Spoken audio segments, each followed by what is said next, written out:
अस्सलाम वालेकुम फ्रेंड्स। दोस्तों सबका पहिरियां सभिनी खे वेलकम कयां थो खान सर अकेडमी ते। जी तो दोस्तों कल मां कुछ सवाल मैथमेटिक्स जा पोस्ट कया हुआ, जेके सवाल मूंखे फेसबुक ते मिलिया, स्क्रीनशॉट वठी करे उहे पोस्ट कया ऐं कोशिशि कई त मां पंहिंजे दोस्तनि पंहिंजे शागिर्दनि ते पहुचायां। ऐं ॾिसो उहे कहिड़े सवाल हुया, कहिड़े टाइप जा सवाल हुया ऐं उन्हनि मां कुझु राइट हुया, कुझु रॉन्ग हुया। हाणे मूंखे इहा ख़बर न लॻी त उन्हनि कहिड़े हिसाब सां मैथमेटिक्स जे पेज ते सवाल पोस्ट कया,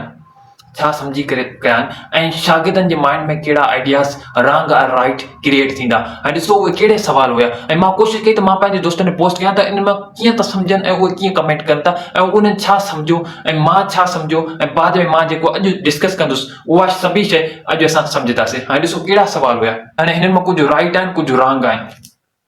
हिननि मां जन ही शयूं पढ़ी हूंदियूं, इन्फिनिटी, अनडिफाइंड और नॉट एग्जिस्ट या इनडिटरमिनेट फॉर्म फर्स्ट ईयर जी मैथमेटिक्स में लिमिट चैप्टर में या इंटर जी मैथमेटिक्स या यूनिवर्सिटी लेवल ताईं के दोस्त असांजा आहिनि जन हिन ही शयूं पढ़ी हूंदियूं, उन्हनि खे नज़र ईंदो हूंदो। हिन मां पहिरियों सवाल खे जेकॾहिं मां ॾिसां 0 divide by 0 is equal to 1 न थींदो, 1 न थींदो, पर इहो थींदो अनडिफाइंड या इनडिटरमिनेट फॉर्म थींदो या अनडिफाइंड थींदो या इनडिटरमिनेट फॉर्म थींदो। हिन परेशानी खे मां कोशिशि कयो त पंहिंजे दोस्तनि तक पहुचायां। पहिलो इन सवाल परेशान कयो, इन परेशानी खे मां कोशिशि कयो त पंहिंजे दोस्तनि तक पहुचायां ऐं शागिर्दनि कमेंट कई त सर हिन जो लेक्चर ठाहियो। हाणे ॾिसो दोस्तों हिन जो मां लेक्चर ठाहियो आहे। हाणे ॾिसो जेको मां हाईलाइट सवाल कयो आहे 0 divide by 0 is equal to 1, इहो 1 न थींदो, पर इहो अनडिफाइंड थींदो या इनडिटरमिनेट फॉर्म थींदो। इन सवाल खे इन पॉइंट खे अॼु असां हिन लेक्चर में डिस्कस कंदासीं। तक़रीबन चंद मिंटनि जो हूंदो। एंड ताईं लेक्चर ॾिसजो ऐं जेकॾहिं बहितर लॻी पंहिंजे दोस्तनि में शेयर ऐं लाइक ज़रूरु कजो। ॾिसो दोस्तों हाणे हे सभई फॉर्मूला असां डिस्कस न कंदासीं, छो जे हमें ख़बर आहे मैथमेटिक्स हिकु हिकु पॉइंट डिफाइन करण काफ़ी टाइम लॻी वेंदो आहे, इन जे करे काफ़ी लेक्चर लॉन्ग थी वेंदो, लेंथी थी वेंदो। अहिड़े हिसाब सां स्टेप बाय स्टेप सीरीज में असां लेक्चर ठाहींदासीं, सभी शयूं डिस्कस कंदासीं। दोस्त कंटिन्यू रहनि, फॉलो ऐं लाइक ज़रूरु कनि ऐं पंहिंजे दोस्तनि में शेयर बि ज़रूरु कंदा कयो। ऐं ॾिसो दोस्तों पहिलो 0 divide by 0 is equal to 1, हिन खे सम्झण लाइ पहिलो असांखे सम्झणु घुरिजे त अनडिफाइंड छा हूंदो आहे एंड इनडिटरमिनेट फॉर्म छा हूंदो आहे। पहिलो उहा शइ सम्झो, पोइ हीअ असां आसानी सां चई था सघूं त 0 बाय 0 छा थींदो, छा न थींदो। ऐं अव्हां कहिड़े हिसाब सां हिन सवाल खे ॾिसो था कमेंट ज़रूरु कजो।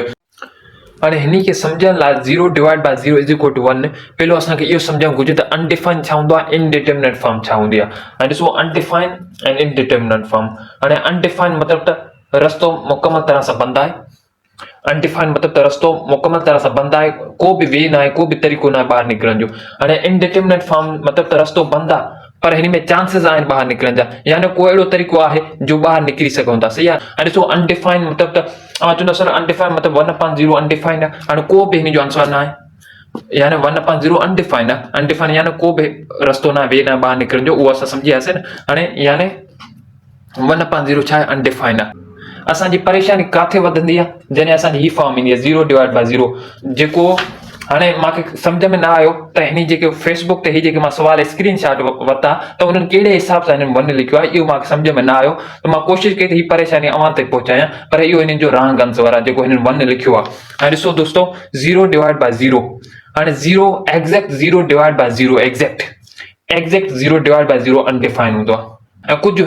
हिन दुनिया में अचो, इनडिटरमिनेट फॉर्म जी दुनिया में अचो त इनडिटरमिनेट फॉर्म हमेशा लिमिट में हूंदी आहे। हाणे लिमिट में 0 डिवाइड बाय 0 छा हूंदो आहे, हिन जो आंसर छा हूंदो आहे, लिमिट में 0 डिवाइड बाय 0। 11वीं क्लास जी मैथमेटिक्स में 0 डिवाइड बाय 0 इनडिटरमिनेट फॉर्म चयो वेंदो आहे। उहो कहिड़े तरीक़े सां त 0 उते 0 एग्ज़ैक्ट 0 डिवाइड बाय 0 न हूंदो, उते 0 अप्रोच हूंदो आहे, 0 जे नियरेस्ट हूंदो आहे, वेझो हूंदो आहे, काफ़ी वेझो वैल्यू हूंदो आहे, पर एग्ज़ैक्ट 0 डिवाइड बाय 0 न हूंदो। इनडिटरमिनेट फॉर्म उन खे चयो वेंदो आहे छा में, लिमिट जे हिसाब सां। लिमिट जे हिसाब सां यानी 0 एग्ज़ैक्ट न हूंदो त छा हूंदो सर, 0.0000001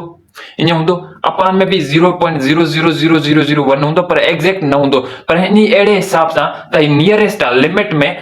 में 0 अपान में 0 नियरेस्ट आहे 0 जे, पर एग्ज़ैक्ट 0 न आहे, त उन फॉर्म में असां चवंदा आहियूं इनडिटरमिनेट फॉर्म। जेकॾहिं तव्हां लिमिट में नियरेस्ट वठो था 0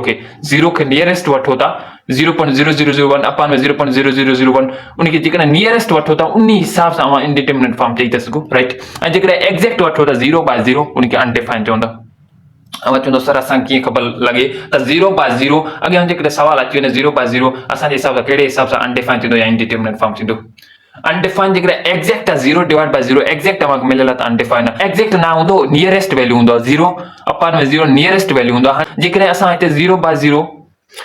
0 by 0 and so 0.00000 वेंदे 7 ताईं अप डिवाइड में 0.000 वेंदे 7 ताईं त असां बुक ते नथा लिखी सघो न ये शइ नथा बुक ते लिखी सघो इन जे करे लिमिट इनडिटरमिनेट फॉर्म में या अलो हूंदो मैथमेटिक में त 0.00001 अपॉन 0.00 इन के 1 0 लिखी था सघो 0 नियरेस्ट 0 अपॉन में 0 नियरेस्ट इन जो को वैल्यू थी तो सके इन जो को आंसर थी तो सके इन जे इनडिटरमिनेट फॉर्म ते विंदो राइट बाकी 0 by 0 एग्जैक्ट मिलियो वने 0 डिवाइड बाय 0 तो वो छा हुंदो अनडिफाइंड हुंदो ई कंफ्यूजन मां समझा तो ही सवाल मां समझ में अची हुंदो त ही एग्जैक्ट ना हुंदो पर नियरेस्ट हुंदा तंजे करे असा इनडिटरमिनेट फॉर्म चवंदा यानी जो को भी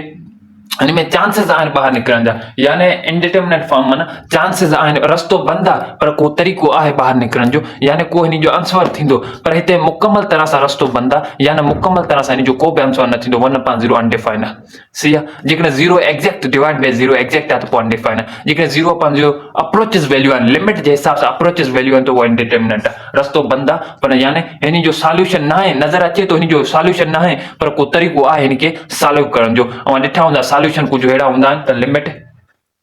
डायरेक्ट लिमिट पुट कंदासीं त 0/0 फॉर्म अची वेंदी सही आहे न पर हिन खे को तरीक़ो आहे हल करण जो इन जे फैक्टर करदासीं न x - 2 into x + 2 upon x - 2 x - 2 x - 2 cancel x + 2 में जरे पोइ अप्लाई कंदासीं लिमिट त आंसर मिली वेंदो अहिड़े तरीक़े सां इनडिटरमिनेट फॉर्म हूंदे पर हुन जे करे डायरेक्ट पुट कयूं त 0/0 फॉर्म अची वेंदी आहे अवां खे सम्झ में अची वियो हूंदो आई थिंक ही सवाल अवां खे सम्झ में अची हूंदो ऐं ॾिसो पंहिंजे सवाल ते चऊं था 0 डिवाइड बाय 0 हिन 1 कहिड़े हिसाब सां लिखियो पियो उहो सम्झूं था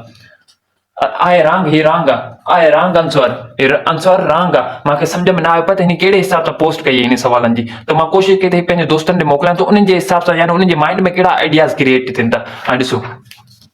पहलो तो ही अनडिफाइंड थी जेकॾहिं एग्जैक्ट आहे इनडिटरमिनेट फॉर्म करे थी सर इनडिटरमिनेट फॉर्म इन तरह से थींदो जेकॾहिं तव्हां लिमिट में ॾिसो था लिमिट जे हिसाब सां तव्हां 0 एग्जैक्ट नथा वठो पर वो नियरेस्ट हूंदो 0 नियरेस्ट वैल्यू आहे त पोइ तव्हांजो उहो छा इनडिटरमिनेट फॉर्म आहे सही आहे उहो नियरेस्ट वठो था लिमिट जे हिसाब सां सही आहे उहो इनडिटरमिनेट फॉर्म आहे ऐं ॾिसो त हिन 1 कीअं लिखियो हुयो 0/0 इज़ इक्वल टू 1 हिन अहिड़े तरीक़े सां 1 लिखियो त हिन सोचो हाँ हिन जा केड़ा आइडियाज हुआ हाँ इन लिखे इन चो तो 0 हाँ हिते 1 आहे मनो तो हाँ 1 के 1 से डिवाइड कयो तो 1 उहो 1 थींदो है ना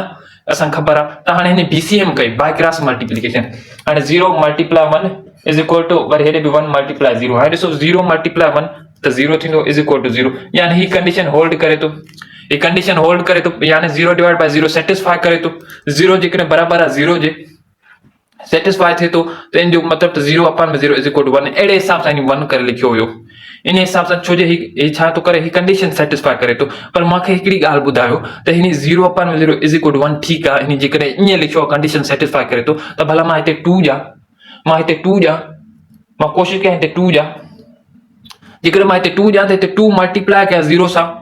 तो 2 मल्टीप्लाई समझने की कोशिश करो इस सवाल ये पॉइंट समझने की कोशिश करो 2 मल्टीप्लाई क्या 0 सां तो सागो 0 थी वरी कंडीशन होल्ड थी वरी 3 चाहे 3 ला भी कंडीशन होल्ड थी 3 मल्टीप्लाई जे भी नंबर को मल्टीप्लाई करना 0 सां 0 थींदो 4 या 5 या 6 या 7 या सिर्फ 1 लाइ त न थींदो न सर और चंदो सर 1 लाइ त न थींदो केतरा ही नंबर जो उस जेके भी 0 सां मल्टीप्लाई कंदो तो वो 0 एक प्रॉपर्टी होल्ड कंदा ये प्रॉपर्टी होल्ड कंदा इन जे करे असा 1 नथा चई सघूं न कि 2 चई था सघूं न कि के नंबर वठी करे चई था सघूं असा चई था सघूं 0/0 इज इक्वल टू केतरा ही नंबर थींदा को एकड़ो नंबर न थींदो केतरा ही नंबर थींदा इन जे करे ही आंसर 1 वारो गलत आ इन जे करे असा चई था सघूं त 0 डिवाइड बाय 0 अन मुके समझण जी कोशिश कजो हिते 1 न थींदो केतरे नंबर के मल्टी ए कंडीशन जेका होल्ड कंदी न ही कंडीशन हर एक नंबर ला जेको भी असा 0 से मल्टीप्लाई करना सो होल्ड कंदी जे करे असा चई था सघूं 0/0 इज इक्वल टू अनडिफाइंड ही प्रॉपर्टी जेकरे ओड़े हिसाब सां लिखियो हुयो इन प्रॉपर्टी के सेटिस्फाई करण जे हिसाब सां लिखियो तो पर वो गलत हुयो छो जे हर एक नंबर लाइ प्रॉपर्टी सेटिस्फाई करे थी अनडिफाइंड थींदो यू अनडिफाइंड थींदो ही सवाल छा थींदो अनडिफाइंड थींदो